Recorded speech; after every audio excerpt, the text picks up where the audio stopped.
hadamadu ka fengo fen dundi akono kono ayanda ke ku senawol ay ke kuti mi yalla ko ata hadamadu mantora madum one stop water solutions limited ibi jande Gambia banko kan andun ye filtarole natal me yalla ko isala jiol kende andi anu isa senen inatale pour ka ji kendo ji senawo natale Gambia banko kan jio mi yalla ko atal mantora la andun jio diata ba one stop water solutions limited ye filtarole natal me yalla ko alse muna fanganola alla pompol isala jiol tenteng ya senendi coming alla fala nyame naketa pompoti bang abo hono fo nawek la pipe wala a filter sifa o sifa one stop solutions ya natale 10-inch filter set of 3 ya sotale filter mi yalla ko asidiyota aya tenteng natara bankole ba kono fa kenyo wala kankan be bije sa be bon filter fana member ko 12-inch set of 3 filter mi yalla ko asidiyota aya dada aya senendi mense beta alla jata kendato o fana sotale CTO block carbon filter o fana mu filter mi yalla ko asi chemical o bonnino jiol kono le mense beta alla jata kendaya filter member ko CTO block carbon mense jiola chemical o be bondi akono pour kala jata kendaya sa hen nim filter sabol be kili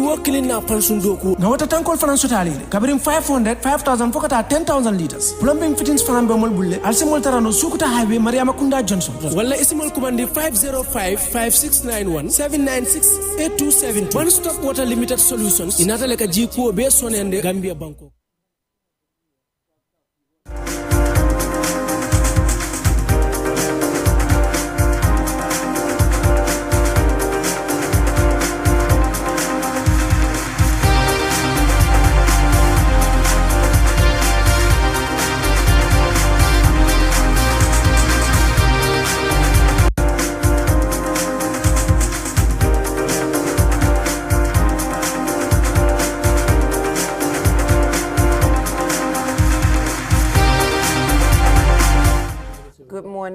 You're watching QTV this morning, and I am your host, Jennifer Sonko, and I'm joined by my co-host today, Aliou Cisse. I have so many co-hosts, you know, so many of them. Thank you so much for joining us on the program. Thank you very much. It's good to have you here always. Thank you very much, Jennifer. It's good to be here. All right. Yeah. You're smiling.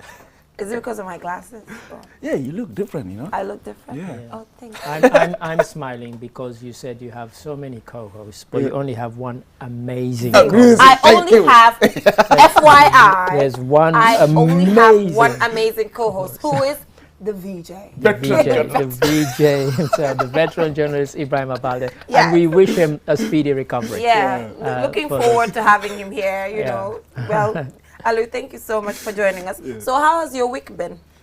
Yeah, quite interesting. Mm-hmm. Yeah. What have you been up to? Work. Presidential coverages or what? Work. That's all. Yeah. You know, at QTV, that's what we do. All right. Work. Yeah. Yep. All right.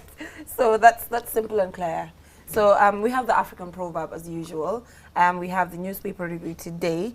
We have our guest here, Adedrami. Thank you so much for always joining us.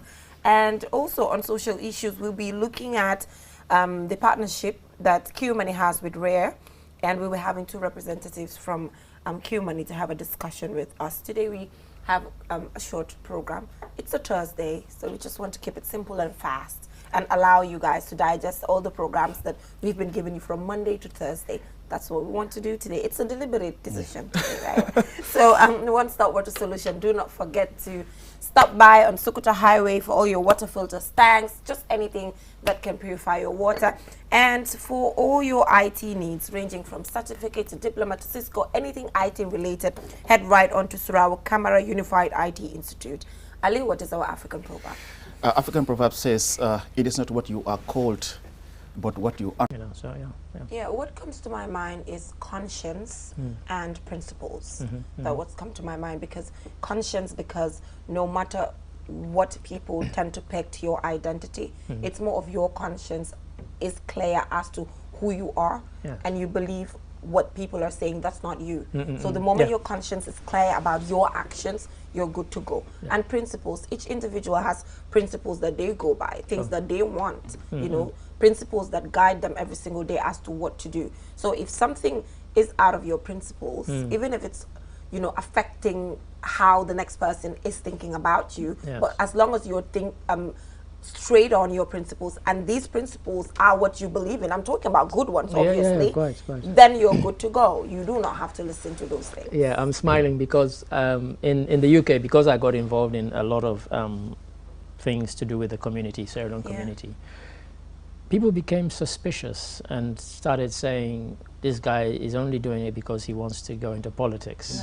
Right. What they didn't know is that I had promised my parents, because of the experience of my father, who he was he was a lawyer, then he was a government minister, and he died whilst he was still a minister. He was a minister of information.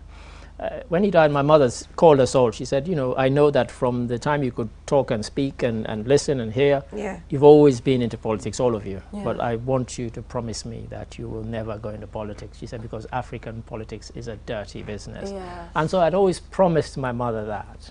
And there was one occasion where it was quite funny. And the reason I was smiling is because our High Commissioner to London, in fact, I'll even name him, Eddie Touré, he was making a speech at an event where I was also going to be speaking. And he said to somebody, he said, of course, this Ade Darami guy, he wants to be president one day. And I walked, and I walked in. Yes.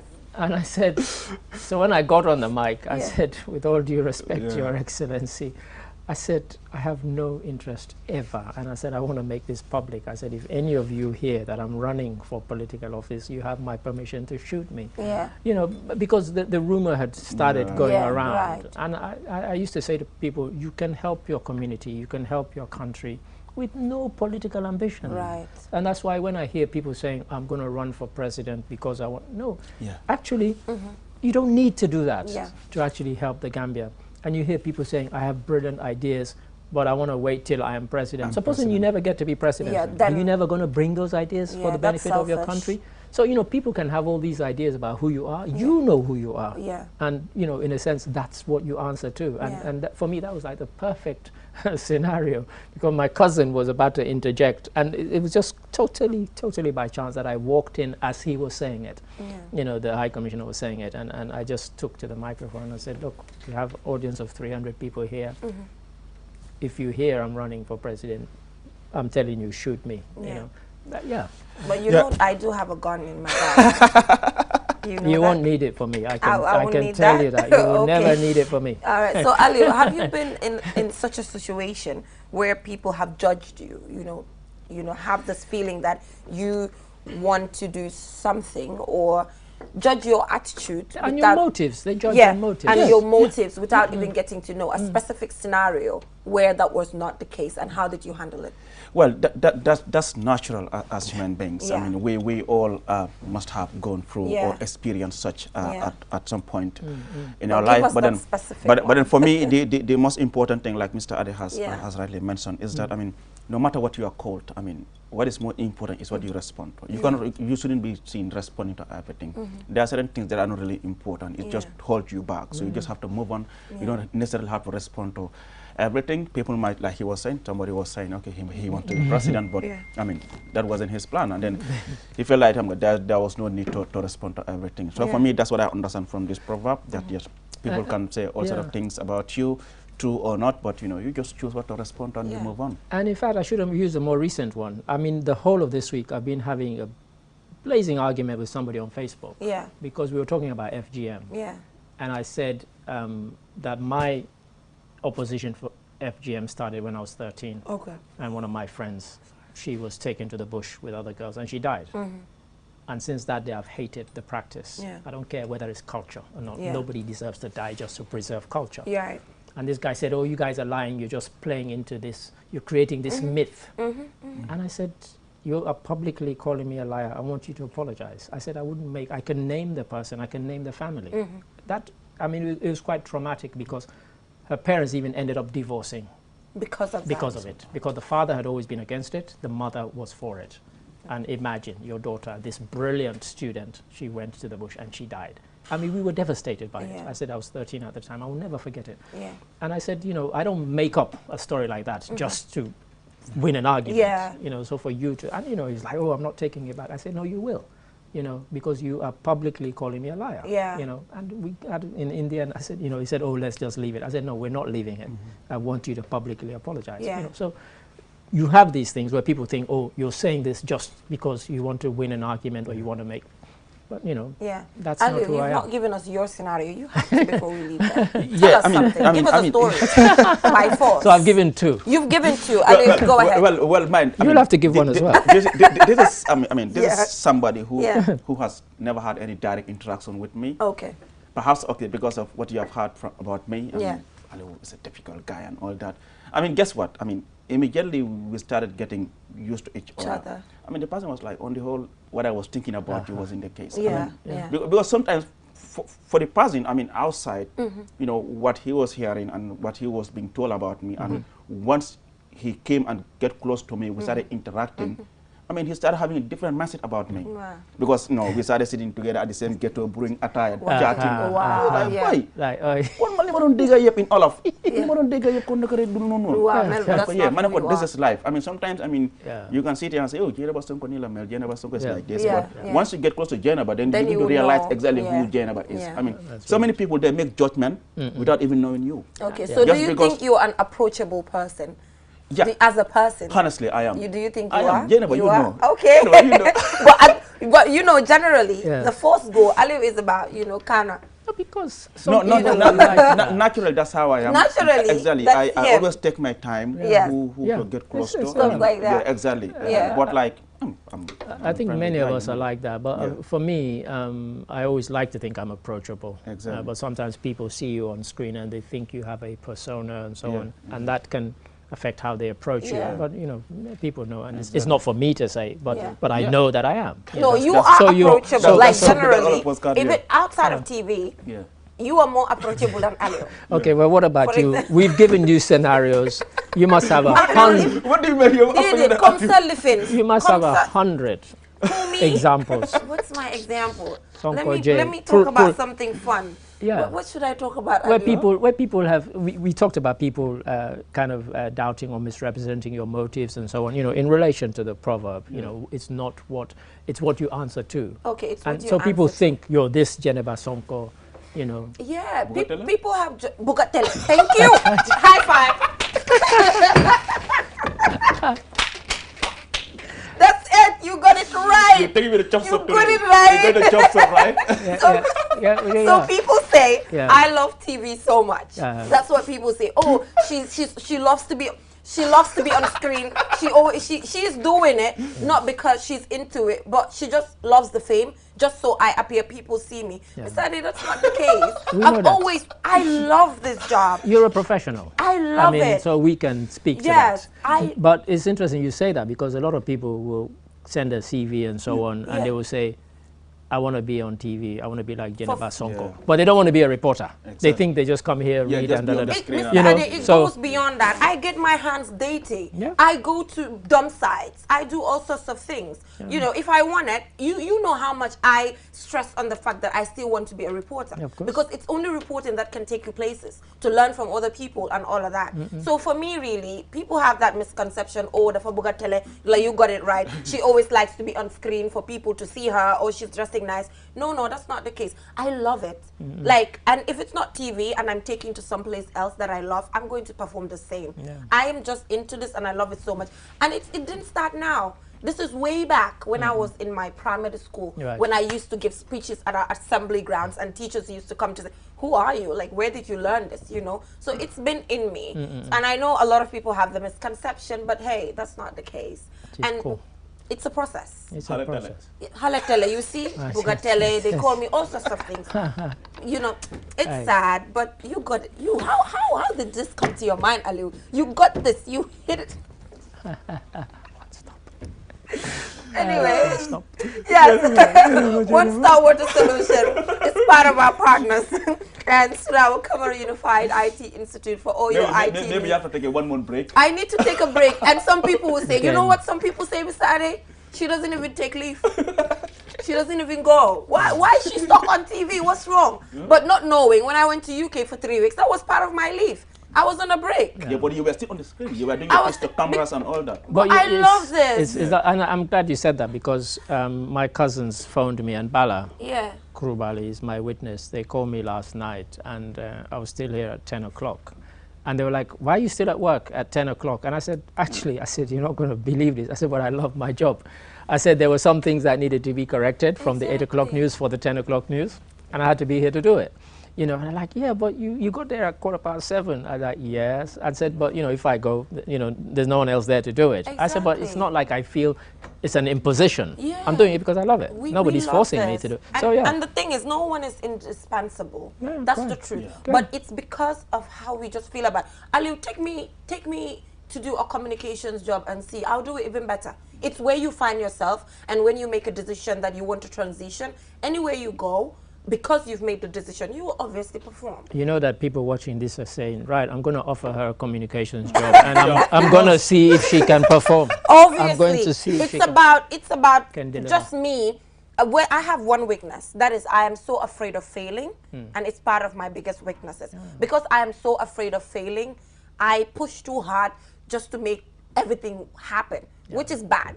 It's very bad. You know, because failure is also a part of success when you get to learn from your lessons. You know, when you said that, I remember the other day you were talking about your grandmother. Yes. And how she inspired you, and you grew up with her. Yeah. And it reminds me of my own grandmother. Yeah. And when you talk about this thing, because she used to say to us that, you know, if somebody gives you a job, you have to give it 100%. You have to do it to the best of your ability, so they can't say, oh, look at Ade, he didn't do it well. Exactly. And that, you know, for some reason, that has always stuck with me.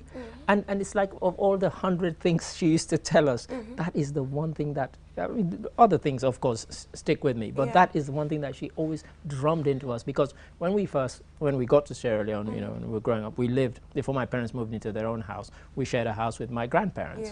And so, you know, we got, you know, to hang out with them every day. Nice. And she was on our case every single day. Amazing. Like, you know, and even if it was like, for example, my grandfather, he was one of these really, I wouldn't say vain exactly, but my grandfather used to get us together like once a week, and we had to shine 10 pairs of his shoes. We didn't complain.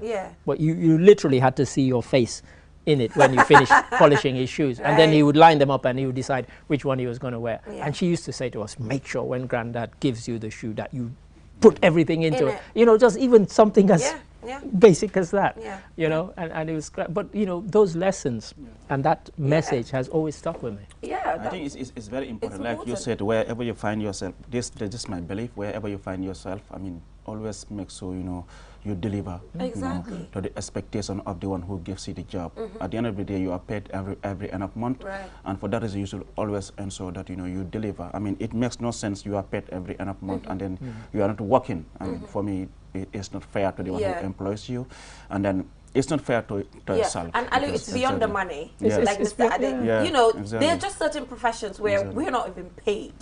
We're not even paid half of what, you know, what we put in on a daily basis. Like, that's like for me, honestly, like sometimes when I look at, not because he's sitting, I always say, like, even us the younger ones, sometimes I don't think we can take that long hours to be in the office. But Mr. Ade will stay here until around 10 p.m. and then he's the first to come into the office. So that shows how really it's not about the money, although we need a decent living. But if the money was the real deal, there are just a lot of things or the opportunities that exactly, you get sent opportunities on a daily basis that you can actually do. So I think sometimes it's the passion, you know, for the job. That's what keeps some people longer at some workplaces. I mean, not just because I mean, just yesterday. Exactly. I mean, just yesterday I was contacted from the UK, and they wanted to give me it's a publishers that I've worked with before, but the amount of hours that I would have needed to dedicate to the book that they wanted me to work on would have meant that my work here suffered. And I turned it down. And I'm telling you, I'm not kidding. I'm not saying this for any.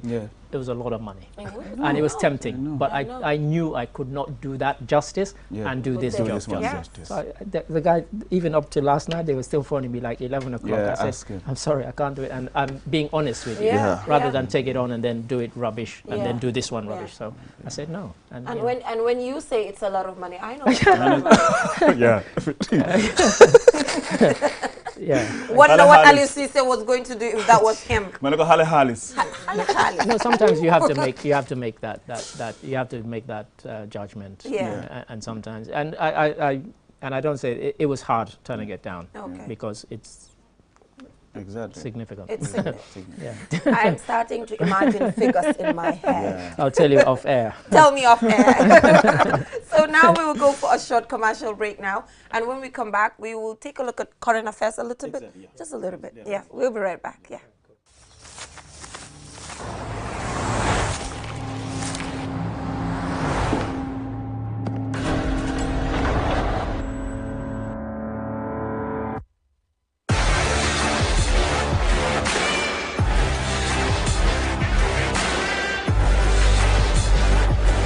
Begin your SUV life. S-Pass Motors, the new authorized dealer for Kia. Visit us today or call us on 3522-222, 35222.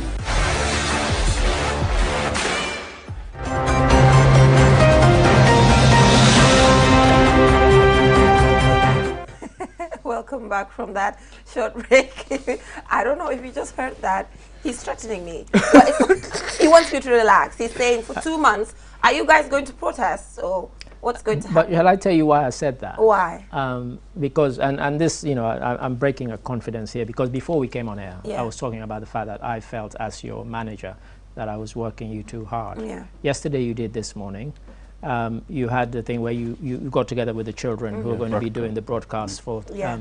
and then late at night you did a live Youth dialogue. And with all of that, we also expect you to do your work as a reporter and do stories. And I felt that we were putting too much on you. And you know, I said that off air, and I'm now saying it on air. You know, so, you know, and so that's why I was kind of joking that we need to give you at least a couple of months off. A couple of months Yeah, off. a couple of But months okay, if you don't give me a couple of months off, you can also give me a bonus. Or perhaps get someone who attached to you for your dialogue. But Jennifer, you know, sometimes you can just take a back and say, you know what, Sure. do your dialogue today. Yeah. But you know money is not you know money is not everything. But you know money is not everything, Jennifer. You dialogue. Maybe you dialogue, we can get it. I will beat you. Who knows? Huh? Someone just said you dialogue is Like, that's part of her name. She's Jennifer You Dialogue Sonko. Huh? So, like, really, you can't. But Mr. Ade, give me a bonus. We'll Give me a bonus. we'll think about it. Yeah, think about that. Anyway, we have Foria here today, and seems the phone refuses to open, but it's open now. So we have IEC engages CSOs media as 2022 parliamentary elections approaches, and also new constitution must be all embracing by National Assembly member Usman Silla, and also Tourist Association refute minister's claim of 53 weekly tourist flight arrivals. And also, here we have no public scrutiny for candidates in the 2022 parliamentary elections, IEC chairman, IEC CEO says. And also here we have Willie East National Assembly member says security sector reform will not be adequate if. And also on the editorial, we have who are going to be nominated members, and also the battle for the National Assembly. Yeah, nominated members. The president is given the authority by law to nominate about five individuals to go to the parliament. So, I mean, everyone's curious as to who these people will be. Sure. But what we've seen a mixture of women. With the last parliament, we saw the likes of Yakumba Jaite, the speaker. We had two. Yeah, we had the speaker. Three. And we have Yakumba Jaite and Yasin Seka, and the speaker has we are talking about coming up with a quota system for persons with disability and women. So we've seen the president actually kind of did well with that one, because at least a person with special needs, Yasin, and also we have Yakumba, who's a youth, and we have the speaker, who's a woman. And in fact, yesterday in Foroya, their editorial, or one of the editorials was, is the speaker nominated or elected? Because you have this curious thing where the president nominates, but then the National Assembly then scrutinize and then vote to kind of elect the speaker. So they're asking, I'm not sure the editorial resolved it, but they put the question out there that, you know, is the speaker nominated or elected? And I guess this is one that will recur. So it's some, you know, interesting ones there. The one about the constitution that you mentioned there, look, I think he says he wants it to be all-embracing. The last one was, and they rejected it. So I'm not, holding my breath on that one. The other one, the next one could be all-embracing, and it still get rejected. Yeah. We covered it in some detail. We discussed it, and we had news items when it was being debated every day. Mr. Mboja and I discussed it on drive time. Yeah. And it came to naught. When it got to the vote, it was rejected. So the same could happen. It will be interesting to see the constitution of the assembly, and it will be interesting to see if the constitution of it, the composition of it, I beg your pardon, how many men, women, and so on, whether that happens ahead of any constitutional change that forces it to happen. So we're throwing it to the political parties now. Are you going to choose suitable women candidates? And we keep saying all along, we're not saying choose women just because they're women. Choose women who are suitably qualified. Exactly. And I had a huge argument with some of my colleagues upstairs at QTV. I couldn't believe that these guys were telling me it's a level playing field. Yeah, and the right women aren't coming forward, and that's why that for me that's rubbish. I don't believe that to be the case. There are suitably qualified women who are not getting chosen by their own political parties, and those parties should be ashamed of themselves. They go and they spout all this stuff about we believe in equality, etc., etc., but they don't, because they don't practice it. So this coming election is the acid test, and I'm saying if somebody is in a particular constituency and you know that a woman who was suitably qualified went along with a man and the man got it, ask them the question, ask the party question, why did he get it and she didn't? When, as far as I was concerned, they were equally qualified. Why, what's this magic that all of a sudden all the suitably qualified women don't get chosen? Yeah. So people need to ask difficult questions, and I'm encouraged by the fact that we keep having more women register as voters than men, and the huge turnout at the presidential election tells me that people realize that politics matters and can make a difference in their lives. So, that being said, I hope people, I keep saying ask difficult questions of the people who are saying, vote for me so that I can represent you. Yeah, and again here, let's take a look at tourism. As Tourist Association refute minister's claim of 53 weekly tourist flight arrivals? Look, I live in direct line of the flight path. Okay. And when that was read on our news, I was surprised. And you were like, where do I live now? Where are they coming in?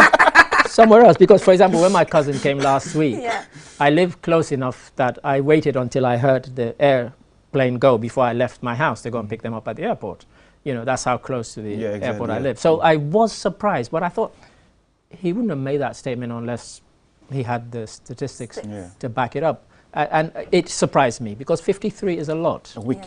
A week. No, maybe, let's just give him the benefit of the doubt. Maybe he missed the figures, I don't know. It could be, it could be. But 53 is a lot in a week. Yeah. Because even if you say each flight brings only 100 people, and each flight brings more than that, that's 5,300 people a week. Yeah. And I don't think we're getting those figures now. We could have at the height of the thing, but even at the height of the tourist season and our kind of tourism numbers, I'm not sure we had 53. Yeah. Never mind in the kind of COVID. Maps, it's telling you like perhaps every day we have around 8-9 flights coming to Banjul. That's right. Even though I don't work at the airport, but I don't think we are having that number of flights landing at the airport. Believe me, when I went home and I asked my landlord Abdul Njai, I said, I heard the minister say this. I said, you guys during the day, because obviously I'm at work here, I'm not there. I said, do you get that number of flights ahead? He said, no.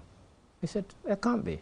So, yeah, it's one that needs, like you said, it could have been just a mistake. Yeah, it could have been a mistake there. So moving on, let's talk about security. Is it security sector reform? So Willie is National Assembly member says security sector reform will not be adequate if. But so what's the if? That we can't figure out. Yeah. But what is missing here? I know Aliu, and you've dealt with the Minister of Defense several times and officials from the Ministry of Interior on state of affairs. Maybe you can just remind us on the answers they've been giving you in relation to security sector reform in the country. Well, it's been the same thing they've been telling us since 2017, that the security sector reform is on course. They are committed to it, and then it's progressing. That's all they keep on telling us. Even though sometimes people will ask the question, but the the slow pace of exactly is very slow. But for them, it's like the government is quite committed to the security sector reform. That's all they tell you. Do you think it's just a propaganda